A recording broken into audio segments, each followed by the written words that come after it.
Hello বন্ধুরা, ইউটিউবে আবার একটা নোটিফিকেশানে দিয়েছে কাউন্ট ইস্যু। এই কাউন্ট ইস্যু এইটার মানে কি তোমাদেরকে আমি সব খুলে বলবো।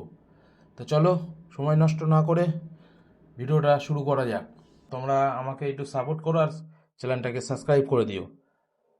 প্রথমে তোমরা চলে যাবে যে ইউটিউব যে ওয়াই স্টুডিও, এখানে চলে যাবে। দেখবে যে নোটিফিকেশানটা রয়েছে, এখানে নোটিফিকেশানে চাপ দেওয়ার সাথে সাথে দেখবে যে কাউন্ট ইস্যু, ঠিক আছে, এখানে চাপ দেবে। ইউটিউব মোবাইল অ্যাপ ব্যবহারের সমস্যা, কাউন্ট ইস্যু। 15 জুলাই 2026 সময়টি এখন সম্পূর্ণভাবে সমাধান হচ্ছে। এখন আপনি স্বাভাবিকভাবে আপনার মোবাইল ডিভাইসের ইউটিউব অ্যাপ খুলতে ব্যবহার করতে পারবেন। ইউটিউব নোটিফিকেশনে বলেই দিচ্ছে, ঠিক আছে। আবার ইউটিউব কোম্পানির টিম আবার জানাচ্ছে যে সবাইকে শুভেচ্ছা।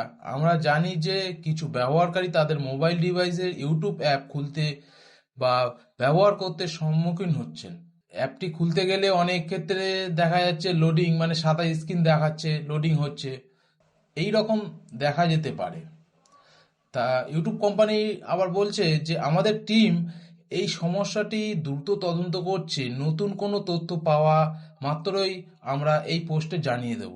মানে এটা হচ্ছে ইউটিউব কোম্পানি থেকে পাঠিয়েছে, এটা কোনো ক্ষেত্রে যে প্রবলেম, যে আমার চ্যানেলটা এরকম কোনো প্রবলেম হচ্ছে কি ওরকম কোনো কিছু না, ইউটিউব কোম্পানি থেকেই পাঠিয়েছে।